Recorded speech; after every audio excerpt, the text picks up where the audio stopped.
What's up, everybody? Anyextee here, coming to you today from the Bent Pyramid at Dashur. These are the pyramids of Dashur. We have the red pyramid right over here behind me, and just in front of me here, if you look forward, we have what is known as the Bent Pyramid. Originally, the harem, the pyramid Wasiti, because it was the pyramids of the bats. There are many bats up above. You can see the old walkway here, bits and pieces over there as well. The causeway would have led to the temple that had dual characteristics, which help the Symbolist theory in terms of this being a pyramid attributed to the esoteric principle of duality. We refer to this as a dual pyramid, and together they're dual pyramids, the work of Schwala de Lubitsch. You can literally put that one on top of this one. Geometrically it works out. So the Egyptologists tell us that this was a mistake, that it was built on ground, that there was structural instability. But we think that this pyramid was built with intention from the beginning. One example, we have a dual entrance. There's an entrance here on the north. It's one of the only other pyramids with an entrance on the western side. And then you have the dual symbolism along the causeway and other features as well. We also find the hexagram and pentagram encoded inside the pyramid.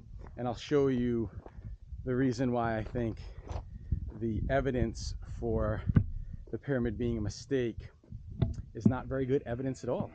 Anyway, you can see a cornerstone here, and you can see the massive, enormous stones. Take a look at this, the construction of the pyramid. Let's take a brief look here at the exterior before we head inside.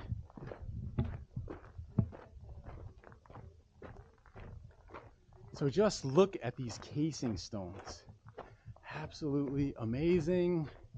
If you come underneath here and you look up, the view fades away. But just look how these enormous stones are just lingering over like this. Some over here are tightly snug together. I mean, this is remarkable engineering. Anyway, I'm gonna climb the stairs. We'll just cut the footage here and we'll come right back when I'm at the top, and we can journey inside the Bent Pyramid in this 360 virtual reality video. You can watch this with your VR headset if you have like an Oculus Quest, or even on mobile or on YouTube. Just remember to change your settings to 4K for optimal results. All right, let's go inside. We have Khufu after him. I'm sorry. Yeah, well, Cheops is Khufu. Khufu, same, mesh. The Egyptian, Cheops is Greek. Khufu is Egyptian. Mesh. Yeah.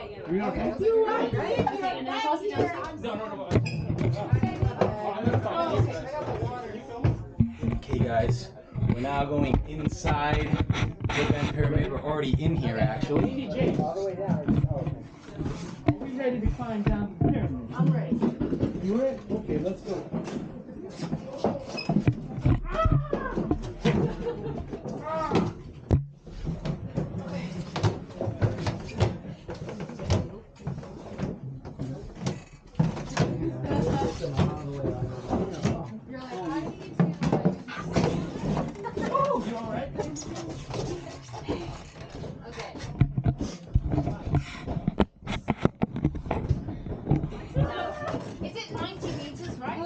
Yeah. Yeah, we're going down. And we were talking earlier about idea of proto pyramids. Yeah.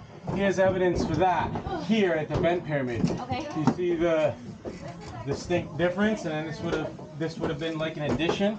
So part of the mistake, they talk about the slippage in the pyramid. We're gonna go a little further down to see it.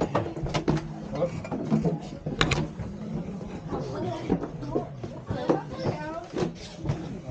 Back.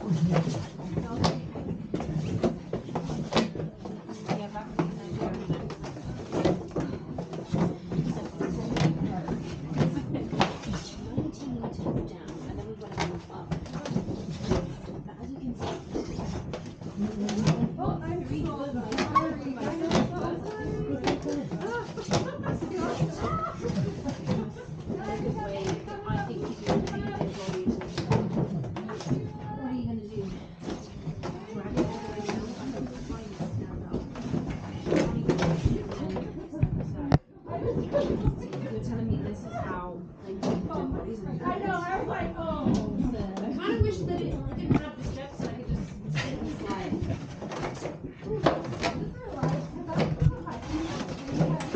We're going so deep.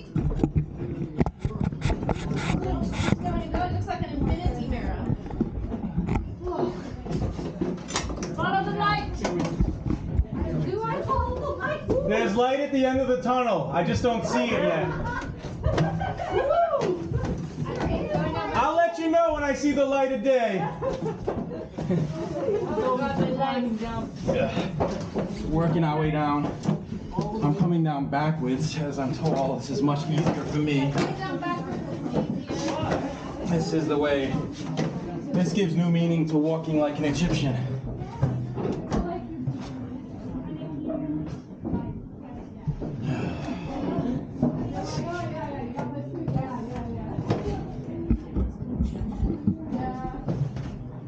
Go. I think that's a little better for your view. Just keep going and going and going. Guys, imagine dragging a dead body. This is where you got to drag a dead body.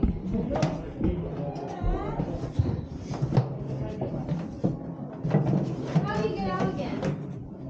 Once you go down. Yep. Just to give you guys a boost of confidence, I'll let you know when I see the floor. I don't see it yet. We got a long way to go. I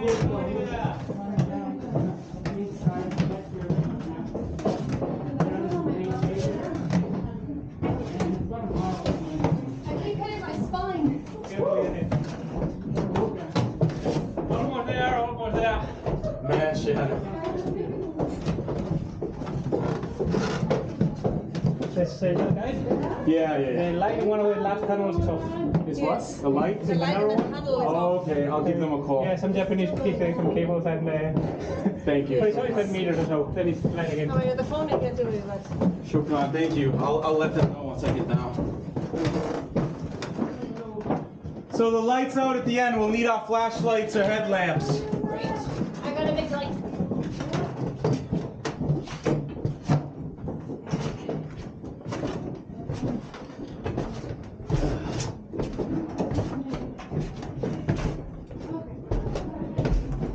Right here's the pit. If we were to move this wooden panel, there's a recessed pit that sinks below here. And then the modern stairway that's now going to take us up. So now we're going to move up. Towards the bottom. If you were to remove that piece of wood, Yep. there's a shaft, a recess that goes, think about 6 feet below.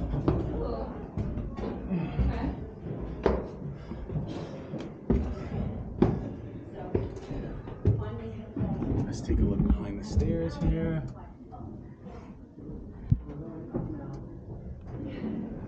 I don't know if you guys can see anything, but I'm just going to stick the selfie stick back there.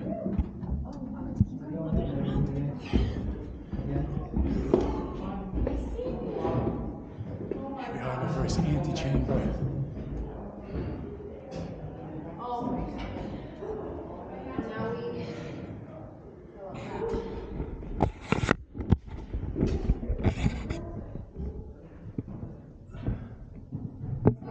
Piece of cake. Can we go up there? Well, you're going to miss a bunch of information, but you can go if you want. Before we built the wood, how do we get up? Good question. We do know that they had all of these, as you can see as you'll go up, these wooden beams here, part of the cedars of Lebanon, likely used in ropes or some sort of, you know, almost like ancient scaffolding. You'll see it as you continue to go up. One other feature here, we see these at the temples used to tie the animals. In this case, we don't know. Maybe they just used it to tie a rope, but maybe they had animals coming up here for some reason too. Well, the whole thing is this was supposed to, you know, it was a device essentially to deceive the grave robbers, right? This is the first antechamber, and the whole idea was to hide it, according to the Egyptological version, is to hide the burial. So we're going to go into the chamber up here where the real burial chamber is. so-called burial chamber. But if you notice, as we're climbing up here, we see these divots in the wall.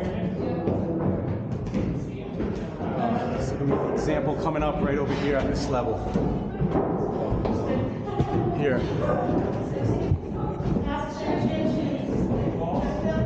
So like you have these circular divots in the wall here. Yeah.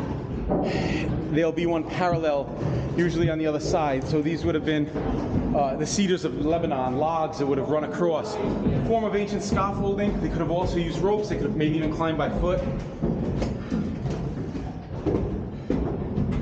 More prominent here. Here's a good example. I've been intending to measure all of these. We just haven't had the time to do it yet. And you see there would have been one big piece of cedar running right across here.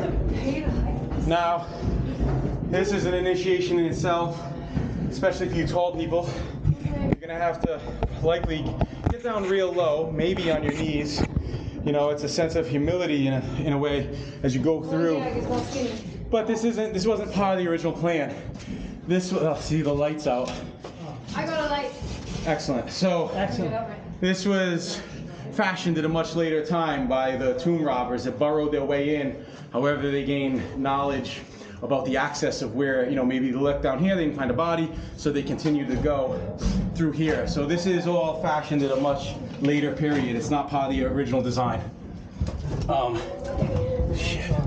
Once you get to top, We have some lights here. you have to go like here.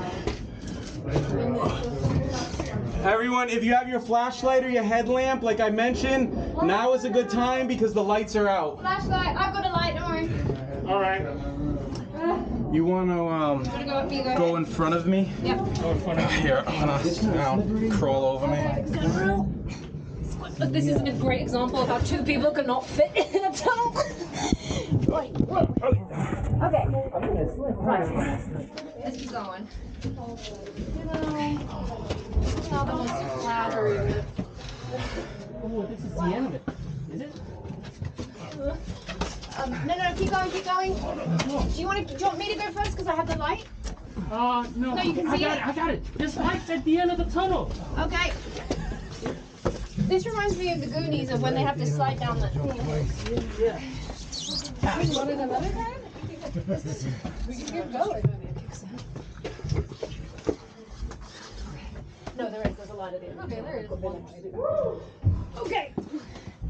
But yeah, no. You literally have to hold hands and knees. Okay, hands and knees. Hands and knees. Trousers. Okay. Oh, yeah, at the end. Here at the end. Woohoo! Now, if you were to turn right, this is. Oh, okay.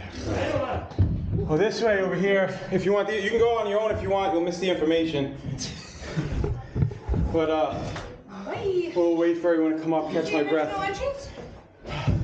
Not the original entrance, but an entrance. Western entrance. Just give me a minute to catch my breath. We'll have everyone come up, and I'll do a brief explanation, and we'll move on. Is the bat still here? There was a bat here last time. Oh yeah, he's hidden in there. Oh, he's dead. So, He said. though we call it the bent pyramid. So, My chin's being like. there's the bat in here, Wasiti. So even though we today nicknamed it the bent pyramid, I'm sweating bullets. This is exactly why I brought this. Even though we call it the bent pyramid, the locals during Islamic Egypt referred to it as Watawit, which is the pyramid of the bats. There's gonna be bats in the belfry. There's bats when we go up into the final chamber that we're aware of, the apex we're aware of. There's gonna be a lot of bats on the ceiling. We really don't want to disturb them. A lot. And so what we're in right now is the Western Passage. When we came here, I said this is one of the rare pyramids that have two entrances, one on the northern side, one on the western side. When I was talking about the potential hidden entrance at Menkaure, I was saying here's a potential entrance on the eastern side. This, on the western side, we talked about, you know, the things you see in Hollywood, Indiana Jones, all the traps inside of a pyramid. This is the closest, you know, no giant Costa Rican balls chasing you through the yeah, I know, right? But what they do have is what was called a portcullis. This one has already fallen. This stone would have been lifted back here. If you watch my YouTube video, the Ben Pyramid, my documentary on my YouTube channel, well, the Ben Pyramid, a very extensive, comprehensive video, I show you footage of all of this, all the way out until the western entrance where you actually get to peek your head out. You go up, a bat comes flying into the camera. You need a rope to climb up this. And so this was a portcullis. This is one giant stone that has fallen like a trapdoor. So when they did what they did, whether it was a burial or whatever had happened in here, they would leave, they would exit from this way, and they would drop the portcullis into place, sealing the pyramid, hermetically sealing it, and they would have gone up this shaft here and likely down with ropes. I'm going to show you a portcullis on the other side that is still up.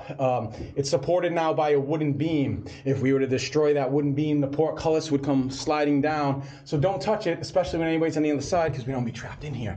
But we're going to go this way now. Over here on the right side, you can see when the early English explorers were here. You have right here, discovered in October, and it gives you the date. Well, don't touch this wooden beam right here. So that one there? The one I'm hanging on. Yeah. So if you look here, everyone, if we have a light, there we go. This is great. John can flashlight. Come in more if you can. Maybe if you come over here.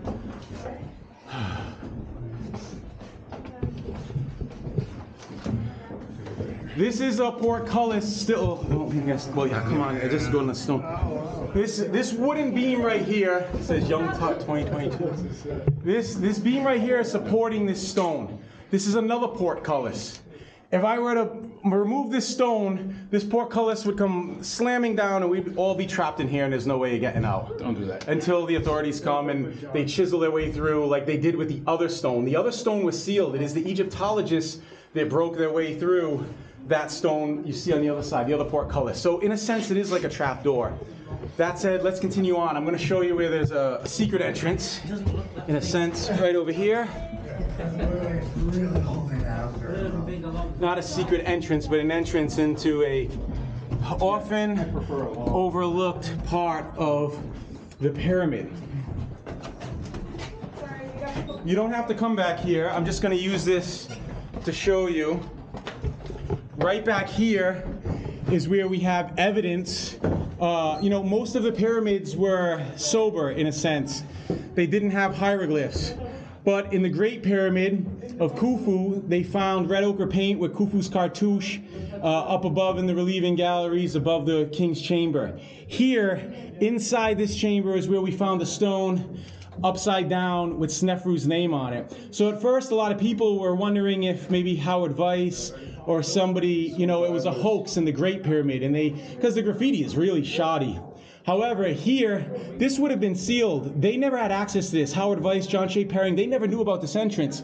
This is much later in the early 20th century when Egyptologists like Alexander Verrill, who by the way was a standard Orthodox Egyptologist, he met Schwaller de Lubitsch, and when Schwaller started to explain the Luxor Temple of Man, he became a convert. He became a symbolist Egyptologist, if you will. He actually wrote a dissertation and dedicated it to Schwaller, and he was going to present before a panel in France about the symbolist theory of ancient Egypt, and unfortunately, he got into a car accident which ended his life right before that was about to happen. The French Egyptologists at the time wanted to erect a common wall of silence around this work because if it proved to be true, it would disrupt what we know about Egyptology. But it's right in here that you would find a stone that was had Snefru's name upside down. Snefru is Khufu's elder. He came before Khufu. This is all before the Giza pyramids, and then, the Khufu pyramids after that. So you can take a look at it if you want, take a peek in there, but we're now going to continue to go up into as far as we can go, the apex that we can go to here, and there's going to be a lot of bats, hence why they call it Watawit.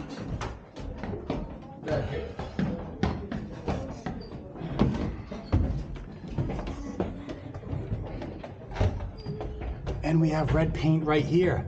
Wow, all the times I've been here, I've never seen this. This is absolutely amazing. This is the first time I've noticed this. Here you have a square. This is the same sort of red. This is the remnants of the same sort of paint that we've seen. I'm telling you, I just discovered this with you guys. This is the first time I've ever seen it.